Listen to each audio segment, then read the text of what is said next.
What is going on, guys? This is Daniel, and I'm back with another advanced concept video I thought I'd throw in between my playoff breakdowns. And today we're talking about an offensive concept, how to attack when the defense helps one pass away on the perimeter. Let's get to it. Let's start with when the help comes from the top or the wing, and this first clip is very basic. Chris Middleton will drive toward the middle, Kyle Lowry will help one pass away off Dellavedova, and here Lowry comes pretty far off Delly, so it's a kick out pass and an open three. It's not uncommon for the help to come off a shooter in this situation. Raymond Felton helps, and that frees up Jingle and Joe. Now, the defense won't always give up that open three. Here Mbah a Moute helps, but he recovers to run Hayward off the three-point line. But this is fine for the Jazz too, as Hayward can attack the closeout. Mbah a Moute is running at him, and Hayward can drive and make a play. We're keeping it simple so far. Help in the middle, which frees up the drive for Chris Paul and he gets fouled.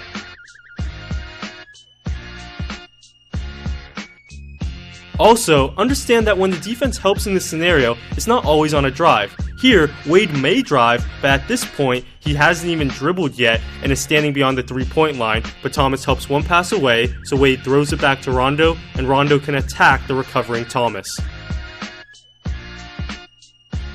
Let's get to a concept. One option for the offensive player who got helped off of, instead of just standing on the perimeter, he can cut. So Beal runs off a screen here, Thomas helps, and Wall, who's not a great three-point shooter, doesn't just stand on the perimeter, he cuts, gets the ball back, and kicks out to Morris. Curry comes off a pin down, and it makes sense why this would work. Crowder helps one pass away, turning his head from his man, and Iguodala cuts back door and gets the pass. This cut is particularly effective when there isn't a drive yet. Here Muscala catches it, and Beal will stunt at the ball, reach in, and on this play, Dunleavy was already cutting, allowing him to easily catch the ball and finish, but even if he cut a split second later, he still may have caught the pass, and at minimum, caused the switch. This is smart defense by PJ Tucker. He helps one pass away off Giannis, who's not a three-point shooter, but Giannis will cut to the basket, and what this does is draw an extra help defender to bump him, and this frees up Beasley on the kickout pass and the three. This may be my favorite way to counter the help one pass away. So Jameer Nelson will drive toward the middle, and Eric Gordon will help one pass away off Jamal Murray. And what Murray does is he'll move behind Nelson to get an open three. Not only is the defender Gordon not expecting this, when he closes out on Murray, he has to evade the ball handler, and Nelson sets a bit of a screen, making it very hard to contest the three. One more thing, notice how Murray moves early. He doesn't wait for Nelson to turn the corner or Gordon to commit, he's already moving to get the open three. Interesting.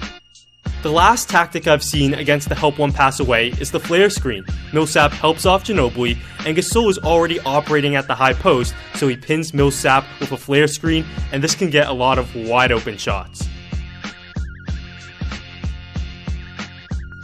And the flare screen doesn't have to come from a high post player. On this play, if Porter came up and set a flare screen for Wall, this may have worked and caused miscommunication and possibly gotten Wall an open three, but this does take a lot of communication. What you don't want is Wall cutting and Porter setting a flare screen, so just something to keep in mind.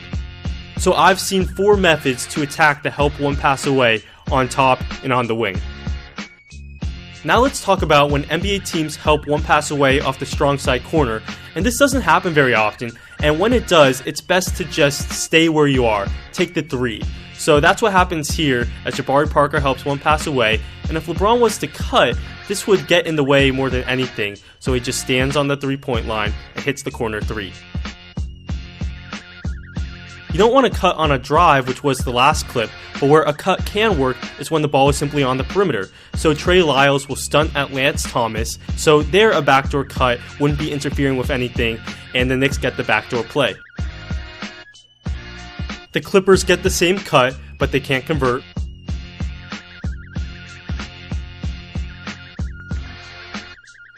Well, there you have it, guys. A lot of the stuff I talked about was pretty standard, and that last cut, for example, was more basketball instinct than anything, but I hope you now have a better sense of how to attack when the defense helps one pass away, and there are different strategies. A player doesn't have to simply stand in the same spot. He can move without the ball, which is an important skill. In terms of how to defend this, the best way is to not allow middle, so you don't have to help one pass away. And that's harder than it seems, but even when you do allow middle, you can rotate a different defender, because you saw how when the offense gets smart and throws in flare screens and cuts, when you help one pass away, there's not much you can really do to recover. Thanks for watching, and I'll see you next time.